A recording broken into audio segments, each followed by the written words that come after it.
Geopolitik memiliki arti dari dua kata, yaitu geo dan politik. Geopolitik sendiri pengertiannya tentang masalah politik dan geografi. Geo memiliki arti yaitu planet bumi. Menurut Preston E. James, geografi membahas tentang tata ruang, yakni sistem dalam hal menempati suatu ruang di permukaan bumi.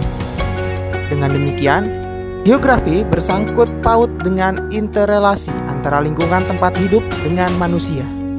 Sedangkan politik selalu berhubungan mengenai kekuasaan dan pemerintahan.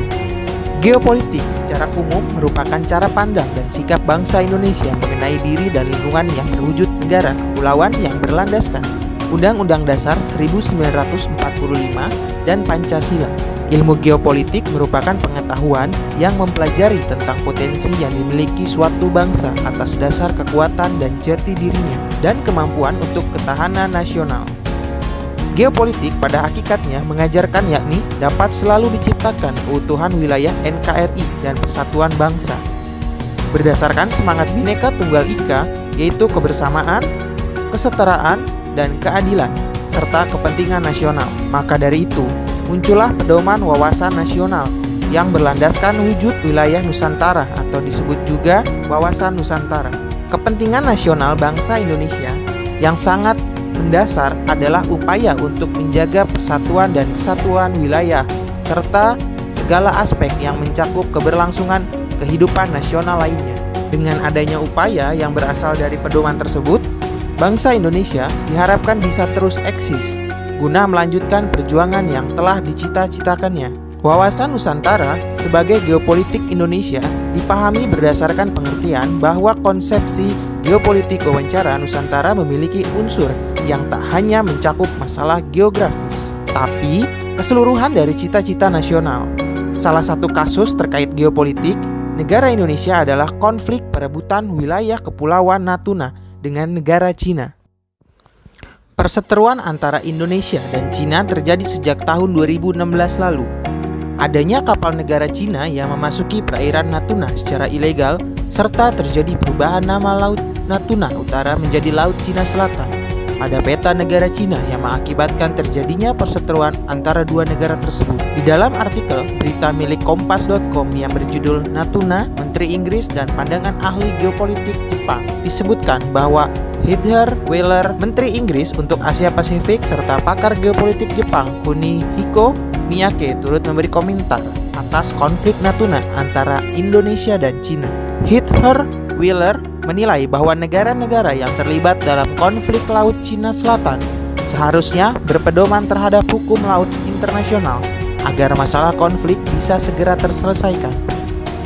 Tidak hanya berseteru dengan Indonesia, Cina juga memiliki konflik lain terkait Laut Cina Selatan dengan negara Taiwan, Vietnam, Brunei, Malaysia, dan Filipina. Wheeler menyarankan negara-negara yang terlibat konflik Laut Cina Selatan untuk berpedoman pada hukum laut internasional yang dibuat Persatuan Bangsa-Bangsa agar tahu zona ekonomi eksklusif serta batas perairan masing-masing negara. Sedangkan menurut ahli geopolitik Jepang, Kunihiko Miyake, Indonesia dapat membangun kerjasama antar negara-negara lain yang sama-sama mempunyai masalah klaim dengan negara Cina lewat konfrontasi. Yang dimaksud dengan konfrontasi yaitu bukan dengan bentuk seruan perang, namun lewat cara menunjukkan solidaritas antar negara-negara yang terlibat konflik Laut Cina Selatan. Dengan menunjukkan solidaritas dan kolektivitas antar negara, hal tersebut dapat mengimbangi dominasi dari negara Cina. Berdasarkan pembahasan di atas dan teori yang sudah kita kaitkan, kami mendapatkan beberapa analisis terkait dengan kasus konflik Laut Natuna Indonesia dan Cina. 1.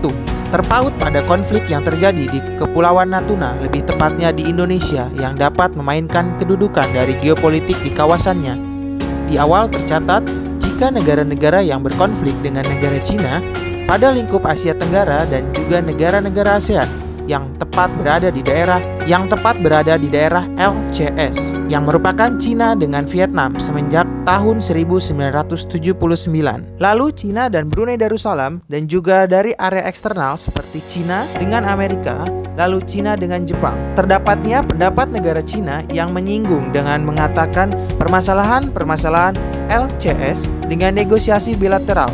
Namun sebaliknya, ASEAN yang menginginkan negosiasi yang dilakukan secara multilateral, lalu membagikannya melalui jalur Code of Conduct dengan negara Cina yang berawal dari tahun 2002. Pada permasalahan ini, Indonesia mempunyai power penggerakan jika Cina menarik persengketaan dengan Indonesia. Jadi pihak yang bersengketa, sehingga konsekuensinya ataupun itu mungkin ASEAN akan bersatu untuk melawan negara Cina. Strategi ini dapat berbentuk pemersatu kesepakatan untuk membuat aliansi pada negara-negara bersumber pada konsensus musuh bersama. Lalu, dengan begitu, Cina bisa dikatakan terkepung dalam derajat konflik yang mengaitkan negeri yang terpaut dengan sengketa. Lagi pula, Indonesia bisa dibilang merupakan negara terbesar di ASEAN dengan luas wilayah 1,9 juta meter persegi di antara negara-negara ASEAN lainnya. 2. Menurut teori geografis yang menyangkut dengan interrelasi antara lingkungan tempat hidup bersama dengan manusia lainnya. Namun, politik sudah pasti berhubungan tentang kekuasaan dan pemerintahan. Secara etimologi, geopolitik dikatakan bersalah dari bahasa Yunani, yaitu geo yang artinya bumi yang menjadi tempat wilayah hidup.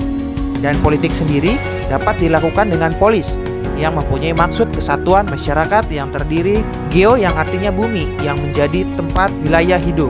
Dan politik sendiri dapat dilakukan dengan polis yang mempunyai maksud kesatuan masyarakat yang berdiri sendiri atau negara. Frederick Ratzel pada tahun 1844 hingga 1904 pada fakta permasalahan laut teritorial ini disebabkan juga karena laut tersebut banyak dimanfaatkan sebagai pencarian ikan bagi kedua negara, sehingga wilayah tersebut menjadi rebutan kedua negara.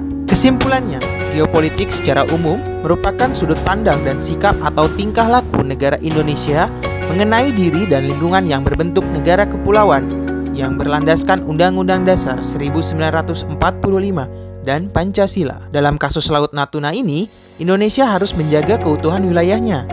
Konflik Laut Natuna terjadi karena Cina melakukan klaim sepihak mengenai wilayah Laut Cina Selatan. Hal ini berdampak kepada beberapa negara yang wilayah laut ikut diklaim oleh Cina, seperti Indonesia, Taiwan, Vietnam, Malaysia, dan Brunei Darussalam.